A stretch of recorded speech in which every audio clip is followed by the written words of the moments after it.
So welcome to the next lecture of NCERT Exemplar Solutions of P Block Class 12. Last lecture में हमने question number 17 तक के solution discuss किए थे. Okay, so now let's continue with the question number 18.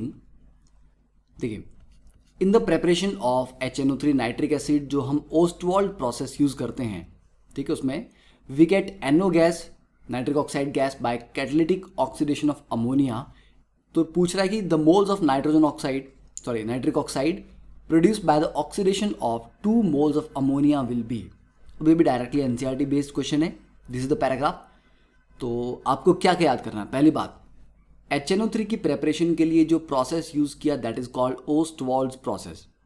इसमें ammonia की catalytic oxidation करते हैं बाय एटमॉस्फेरिक ऑक्सीजन. तो मतलब ऑक्सीडाइजिंग एजेंट हुआ O2 and catalysis platinum rhodium gauze, and इसमें जनरेट हुआ 4NO + 6H2O. तो basically 4 mole of ammonia gives you 4 mole of NO. तो अगर हमारे पास 2 मोल अमोनिया है, you will get 2 mole of NO. Answer is first. ठीक है, बाकी का जो प्रोसेस है फिर NO फर्दर क्या क्या हुआ, NO से O2 के साथ ऑक्सीडाइज होकर NO2 बना, NO2 में वाटर ऐड करके HNO3 बना, और जो NO था बाकी ये वापस रिसाइकिल हमने कर लिया ओरिजिनल प्रोसेस में. देन 19th, ठीक है, ये वाला पार्ट हो गया आपका, तो इसको डिलीट कर देते हैं यहां से. The oxidation state of central atom in the anion of compound NaH2PO2 will be. तो बेसिकली NaH2PO2 लिखो आप, या डायरेक्टली इसको H3PO2 लिख लो. तो 3 हाइड्रोजन के ऊपर स्ट्रक्चर इज लाइक दिस. एक हाइड्रोजन डायरेक्टली कनेक्टेड है और यहां पे 2 हाइड्रोजन डायरेक्टली कनेक्टेड है और एक है OH, H3PO2, right.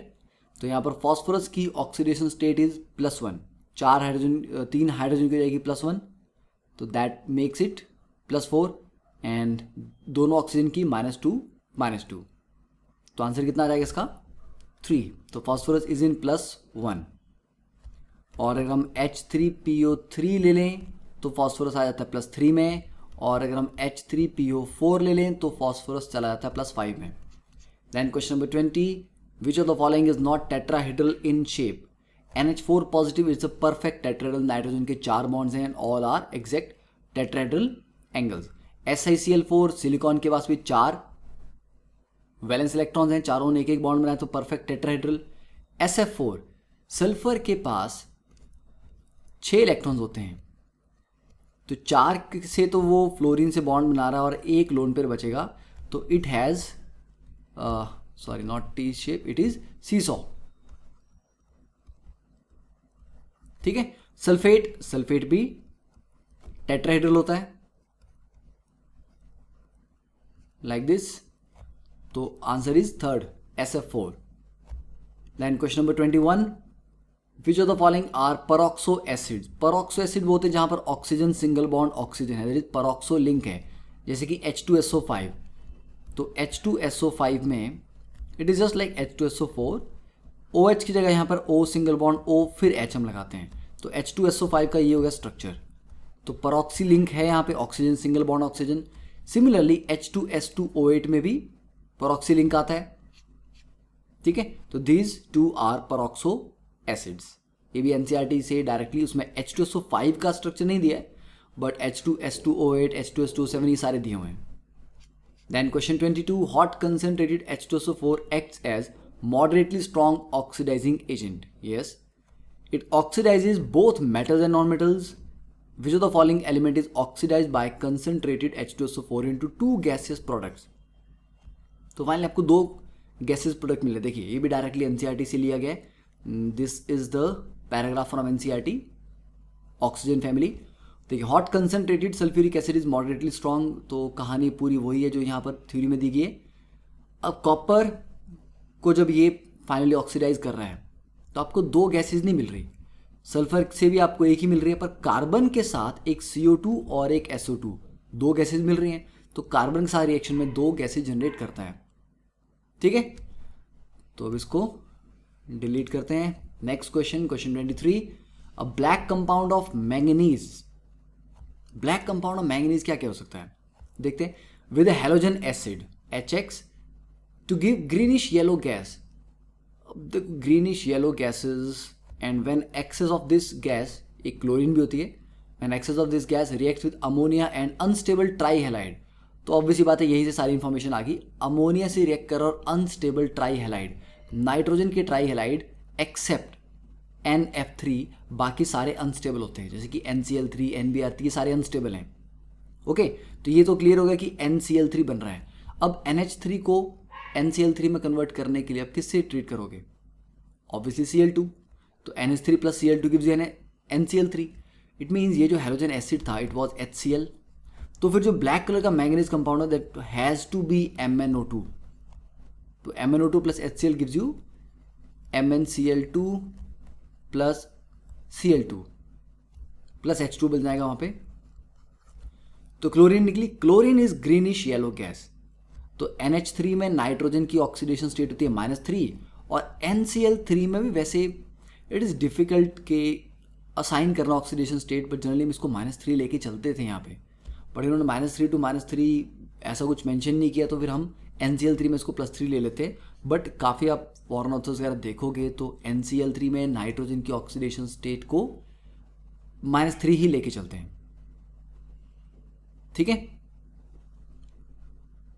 Now next one, question 24, in the preparation of compounds of xenon, Bartlett had taken O2PTF6 as base compound, this is because, base compound मतलब जिससे इनिशिएट किया था, नॉट द एसिड बेस वाला base, ठीक है। Base compound का मतलब उससे उसने आगे फिर चीज़ों को डिराइव करना सीखा। दिस इज बिकॉज, तो this is the paragraph from noble gas family NCERT। देखिए, नील बार्टलेट ने फर्स्ट ही prepared a red compound which is formulated O2PTF6। He then realised कि जो पहली आयनाइजेशन एंथैल्पी है मॉलिक्यूलर ऑक्सीजन, तो O2 का जो फर्स्ट आयनाइजेशन एनर्जी है that is almost identical with that of xenon। तो अगर O2 के साथ ऐसा रिएक्शन हो सकता है तो xenon के साथ भी ऐसा बन सकता है। तो इसी बेसिस पे उसने फिर आगे रिएक्शन करवाई xenon के साथ एंड सक्सेसफुली XCPTF6 बनाया by mixing PTF6 and xenon, ठीक है, क्लियर। तो क्या इसका रीजन था? Both O2 and xenon have almost same ionisation enthalpy, third one done. So now I will delete this one. Next, in solid state PCl5, देखिए gases में तो ये PCl5 रहता है, सॉलिड स्टेट में ये PCl4 1 positive into PCl6 1 negative इस form में एग्जिस्ट करता है, ठीक है, याद करना इंपॉर्टेंट पार्ट है। तो PCl4 1 पॉजिटिव का टेट्राहेड्रल शेप हुई और PCl6 1 नेगेटिव की हुई ऑक्टाहेड्रल शेप, ठीक है। Fourth one,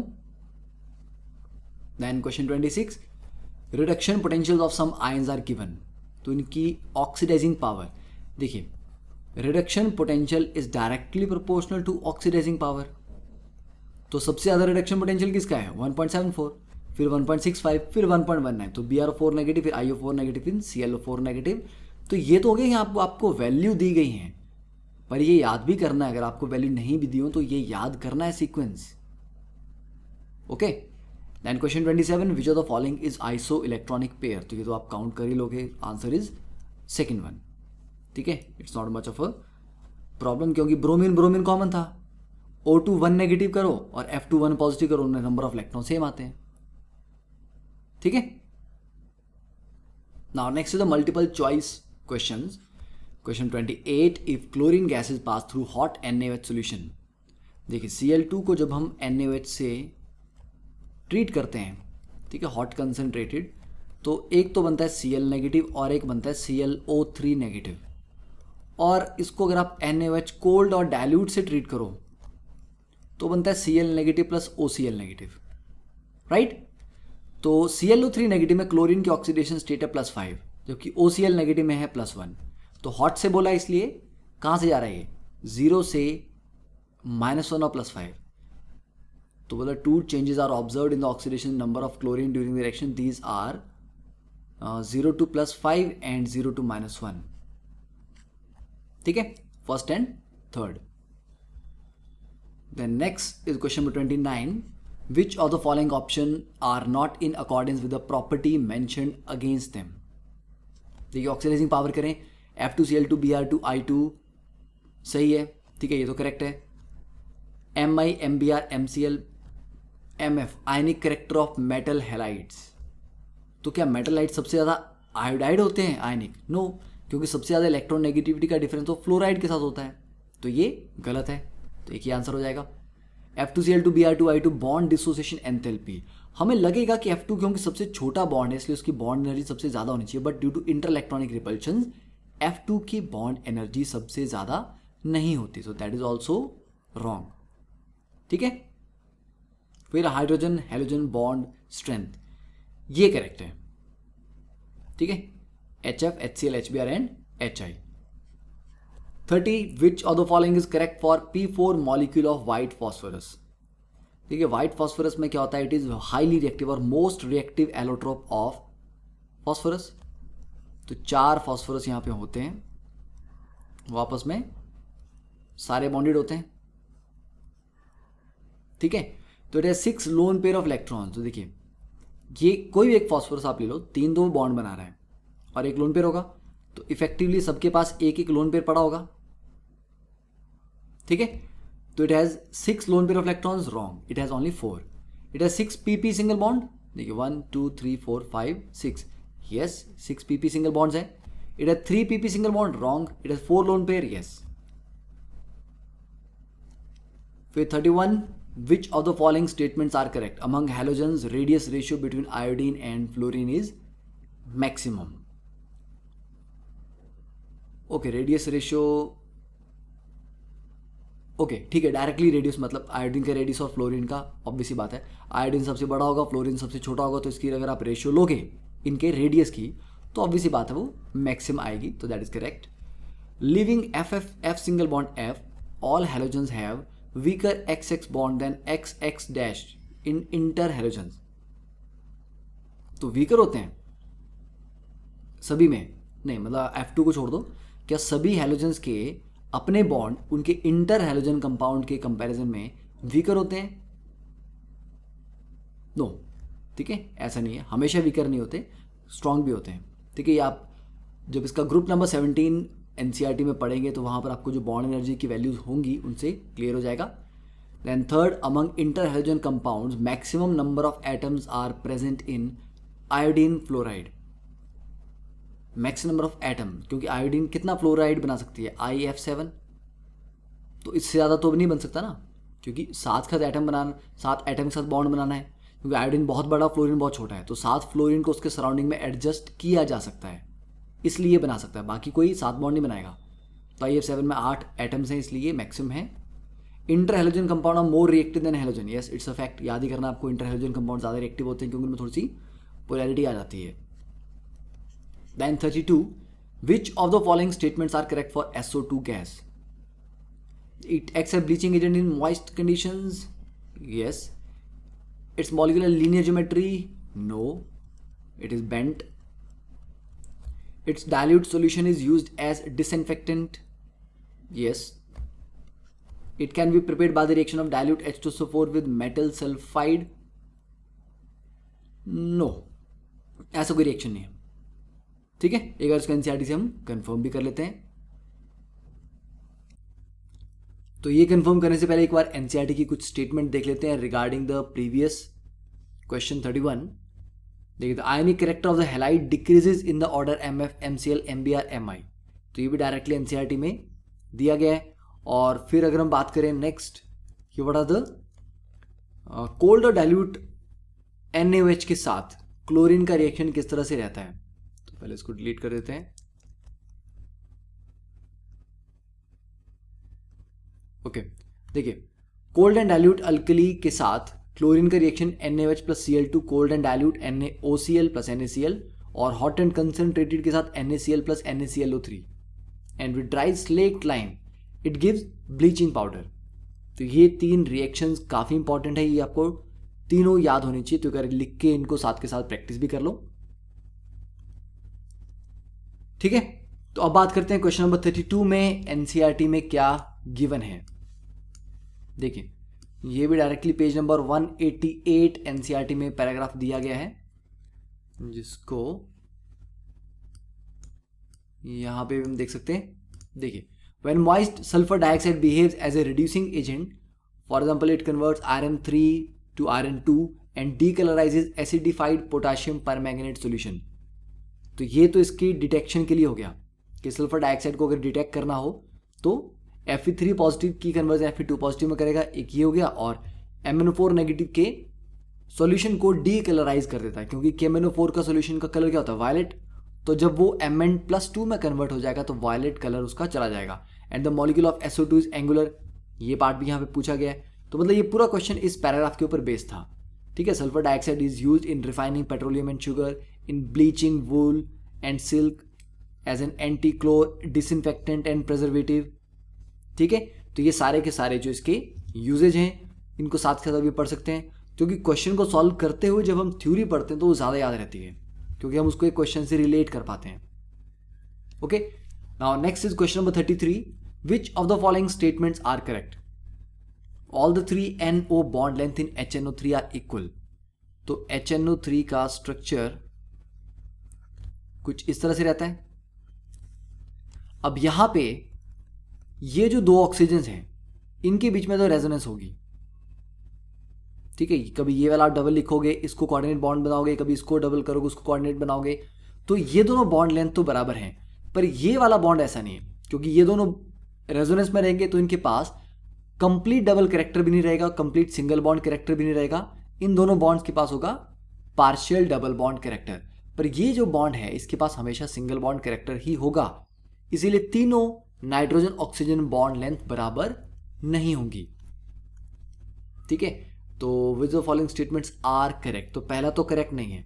second, all phosphorus chlorine bond length in PCl5 molecule in gases state are equal. तो ऐसा होगा क्या? नहीं, PCl5 में जो एक्सियल बॉन्ड है वो लंबे होते हैं, ठीक है। तो अगर आपने स्ट्रक्चर देखा हुआ है तो PCl5 का this is the structure, trigonal bipyramidal. तो एक्सियल बॉन्ड्स को क्योंकि ज्यादा रिपल्शन मिलती है कंपेयर टू इक्वेटोरियल बॉन्ड्स, इसलिए एक्सियल बॉन्ड उस रिपल्शन को कम करने के लिए लंबे हो जाते हैं, तो एक्सियल बॉन्ड्स आर लॉन्गर। तो ये भी गलत हो गया कि सारे करेक्ट हैं। Then third, P4 molecule in white phosphorus have angular strain. White phosphorus में यस हमारे पास सिंगल यूनिट होता है P4 का, जहां पर चारों फॉस्फोरस आपस में बॉन्डेड होते हैं, ठीक है। इसकी वजह से मॉलिक्यूल में काफी एंगल स्ट्रेन होता है। दैट एक्सप्लेन कि why white phosphorus is very very explosive and reactive. तो ये करेक्ट है। Then PCl is ionic in solid state. Okay sorry, यहाँ पे होगा PCl5, ये मिसप्रिंटिंग होगी। तो PCl5 is ionic in solid state, yes, क्योंकि वो PCl4 1 positive and PCl6 1 negative इस फॉर्म में रहता है। तो कैटायन टेट्राहेड्रल होता है, एनायन ऑक्टाहेड्रल होता है, दैट इज ऑल्सो करेक्ट। ये प्रीवियसली क्वेश्चन में हम कर चुके हैं, ठीक है। Now next question number 34, which of the following orders are correct as per the properties mentioned against each? देखिए यहाँ पे फर्स्ट ऑप्शन एसिडिक स्ट्रेंथ की बात कर रहे हैं, तो AS2O3 SiO2 P2O3 SO2। तो जितना ज़्यादा नॉन मेटल होगा, नॉन मेटल कैरेक्टर, उतना ही उसका ऑक्साइड एसिडिक होगा। तो आर्सेनिक के पास, आर्सेनिक की पोजीशन क्योंकि थोड़ा नीचे है ग्रुप में, तो डेफिनेटली इसके पास नॉन मेटल कैरेक्टर उतना ज़्यादा नहीं है, तो इसका जो ऑक्साइड है वो उतना एसिडिक तो नहीं होगा। तो ये तो करेक्ट लग रहा है। अब SiO2 की बात करें तो सिलिका, SO2 ये तीनों ही एसिडिक हैं, पर P2O3 से ज़्यादा एसिडिक है P2O5। तो P2O3, देखिए P2O5 में अगर आप वाटर ऐड करेंगे तो आपको क्या मिलेगा? H3PO4, ठीक है। जबकि अगर आप P2O3 में वाटर ऐड करते हैं तो फाइनली आपको क्या मिलता है? H3PO3, right. इसको बैलेंस करके एक बार देख लेते हैं। H3PO3 यहाँ पर 2 फॉस्फोरस हैं तो 2 H3PO4, और यहाँ पर भी 2 हैं तो ये 2 कर लेते हैं। टोटल नंबर ऑफ हाइड्रोजन 6 हैं, तो इसको 3H2O, ठीक है। यहाँ पर भी 6 हैं तो ये 3H2। अब देखते हैं ये बैलेंस हुआ, 5 एक 6, यहाँ पर 8 हैं, 3 and 3 6, ये तो बैलेंस हो गया। ओह सॉरी, यस दोनों बैलेंस है। ठीक है, यहाँ पर भी 8 ऑक्सीजन, यहाँ पर भी 8 ऑक्सीजन, तो yes it is completely balance. तो P2O5 एक स्ट्रॉन्ग एसिड H3PO4 जनरेट करता है, जबकि P2O3 एक कंपैरेटिवली उतना स्ट्रॉन्ग एसिड नहीं है H3PO3। SO2 की बात करें तो SO2 plus water gives you H2SO3, और H2SO3 एक कंपैरेटिवली स्ट्रॉन्गर एसिड है, तो उसके बेसिस पे हम बोलते हैं कि SO2 मतलब अगर आप H3PO3 और H2SO3 को कंपेयर करें तो H2SO3 is a stronger acid. तो SO2 की एसिडिक स्ट्रेंथ P2O3 से तो ज़्यादा है, और P2O3 की SiO2 से ज़्यादा है, क्योंकि लेफ्ट टू राइट जब आप जाते हैं तो नॉन मेटेलिक कैरेक्टर बढ़ता है। ये ग्रुप 14 का है, ये ग्रुप 15 का है, और ये ग्रुप 16 का है। तो नॉन मेटेलिक कैरेक्टर बढ़ेगा तो उसकी एसिडिक नेचर भी बढ़ेगी। तो फर्स्ट वाला तो करेक्ट लग रहा है। सेकंड, अगर हम बात करें एंथैल्पी ऑफ वेपराइजेशन की, तो नॉर्मली अमोनिया की एंथैल्पी ऑफ वेपराइजेशन मतलब उसको वेपराइज करने में कितनी हीट लग रही है। अमोनिया में H बॉन्डिंग होती है, इसलिए उसको वेपराइज करना कंपैरेटिवली डिफिकल्ट होगा, तो इसकी इन तीनों में हाईएस्ट होगी, दैट इज करेक्ट। पर अगर आप ASH3 और PH3 में देखें तो नॉर्मल हम एक्सपेक्ट करेंगे कि ये ऑर्डर सही है, पर अमोनिया का सबसे आगे होने का एक ही रीजन है, दैट इज H बॉन्डिंग। उसके बाद जो एंथैल्पी ऑफ वेपराइजेशन है वो डिपेंड करेगा इंटरमॉलिक्यूलर फोर्सेस पे, और वो डिपेंड करेंगी वॉन डर वॉल्स फोर्सेज ऑफ अट्रैक्शन, जो कि सरफेस एरिया पे डिपेंडेंट होती हैं। तो जितना ज़्यादा मॉलिक्यूलर मास उतनी ही वॉन डर वॉल फोर्सेज। तो ASH3 की जो वॉन डर वॉल फोर्सेज हैं वो ज़्यादा स्ट्रॉन्ग होंगी PH3 से। तो एक्चुअल ऑर्डर क्या आएगा इसका ऑर्डर आ जाएगा PH3 से ज़्यादा हो जाएगा ASH3 और फिर आएगा NH3, तो ये ऑर्डर गलत है। थर्ड, अगर हम देखें more negative electron gain enthalpy, देखिए फ्लोरीन हम एक्सपेक्ट तो करेंगे कि क्लोरीन से ज़्यादा होता है, बट रियलिटी में आपने भी ये एक्सेप्शन पढ़ी है कि फ्लोरीन का साइज इतना छोटा होता है कि एक एडिशनल इलेक्ट्रॉन गेन करने पे इंटर इलेक्ट्रॉनिक रिपल्शन की वजह से सिस्टम अनस्टेबल हो जाता है। इसीलिए फ्लोरीन की इलेक्ट्रॉन गेन करने की उतनी टेंडेंसी नहीं है जितनी क्लोरीन की है, तो ये तो उसके अकॉर्डिंग गलत हो गया। फिर थर्मल स्टेबिलिटी देखें तो थर्मल स्टेबिलिटी हाइड्राइड्स की डाउन द ग्रुप क्या होती है, डिक्रीज करती है। तो H2O, H2S, H2SC that is correct. तो first and fourth are correct. Next question number 35, which of the following statements are correct. SS bond is present in H2S2O6। तो इसका structure बना के देख लेते हैं।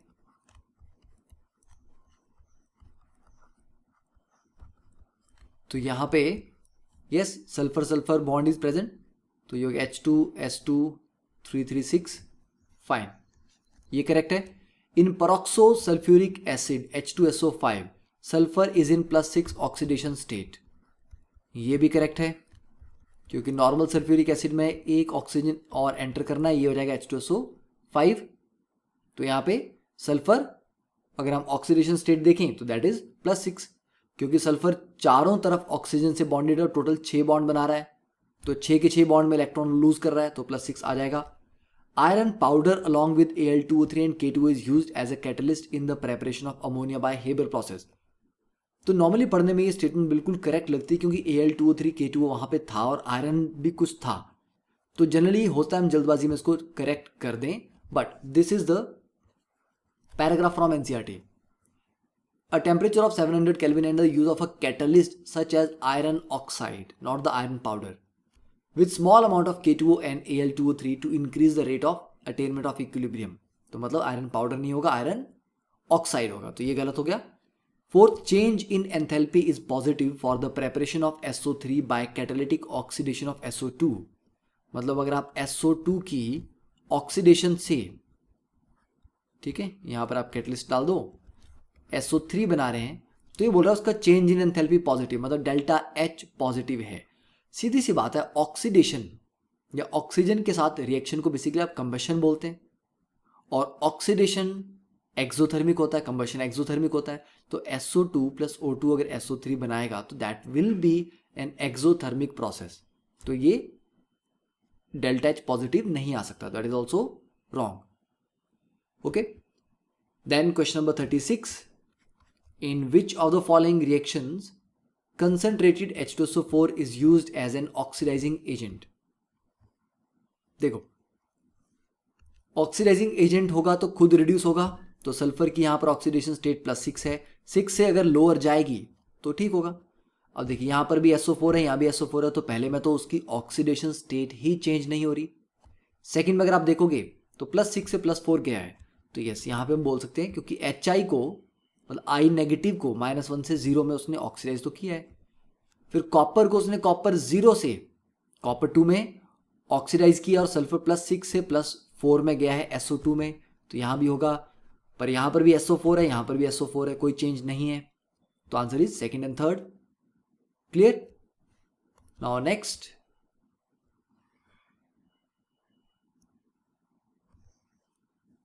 देखिए क्वेश्चन नंबर 37, उसके रिगार्डिंग ये पैराग्राफ यहां मैंने रखा हुआ है। Which of the following statements are true?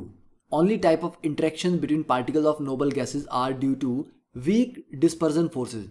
तो नोबल गैसेज के बीच में क्या होती हैं? वीक डिस्पर्जन फोर्सेज ही एग्जिस्ट करती हैं, कोई इससे ज़्यादा स्ट्रॉन्ग फोर्स तो हमारे पास नहीं होती। That is why noble gases have very low boiling points. तो फर्स्ट वाला करेक्ट हो जाएगा, ठीक है। और ये सॉल्व एग्जाम्पल 7.21 है एनसीईआरटी का। Noble gases being monatomic had no inter atomic forces except weak dispersion forces and therefore they are liquefied at very low temperatures. Second, ionisation enthalpy of molecular oxygen is very close to that of xenon. ये हमने थोड़ी देर पहले हमने पढ़ा था, ये भी correct है। Hydrolysis of XeF6 is a redox reaction. तो ये है एनसीईआरटी का हाइड्रोलिसिस वाला पार्ट।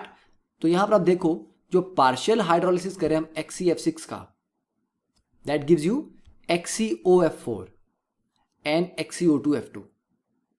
ओके, तो XeF6 में जिनॉन की ऑक्सीडेशन स्टेट आप देखेंगे और XeOF4 में देखेंगे तो दोनों में +6 है, तो उसकी अपनी ऑक्सीडेशन स्टेट में कोई चेंज नहीं आया। ऑक्सीजन में भी कोई चेंज नहीं आया, फ्लोरीन में कोई चेंज नहीं आया, हाइड्रोजन में कोई चेंज नहीं आया। तो किसी की भी ऑक्सीडेशन स्टेट चेंज नहीं हो रही, तो this is not a redox reaction. And xenon fluorides are not reactive, ये भी गलत है, दे आर रिएक्टिव, ठीक है। उनको फ्लोरिनेशन के लिए यूज करते हैं।